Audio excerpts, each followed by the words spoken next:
My name is Sangmendi, Human Rights Officer, Office of the UN High Commissioner for Human Rights. It's election year, so we have the presidential elections coming towards the end of the year in December, to be precise. So we believe that with this training is going to help them in their monitoring process, in their engagement process, because all the CSO actors gathered here today are all part of coalition, either the Election Watch Committee, and then they are going to engage in election monitoring and observation.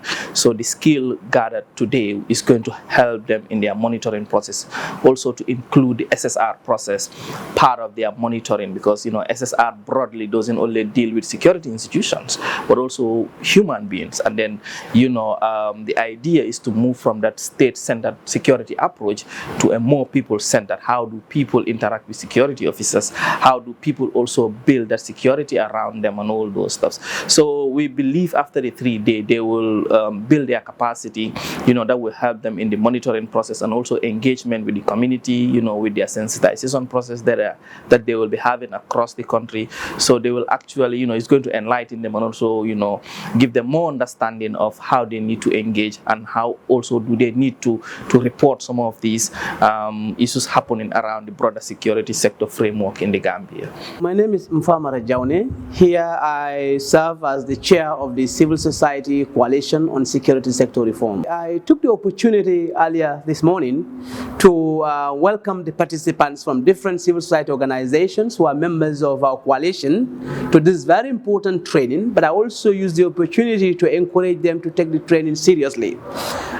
As a coalition, we have a work plan of different activities that we want to implement with support from our partners. But we thought that capacity building for our members should be the topmost priority. Over the years, there has been a lot of talks about security sector reform in this country in terms of investment, in terms of the real reforms that we are yearning for, but also there has been some contentious issues in terms of reform itself. And sometimes civil society have their own perspectives about these things, and vis-a-vis security sector institutions as well.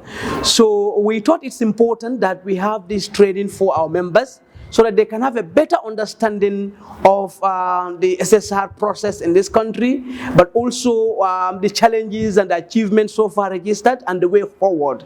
And so that it's going to help us to look inwards as civil society as to see how best we fit in terms of advancing SSR in this country.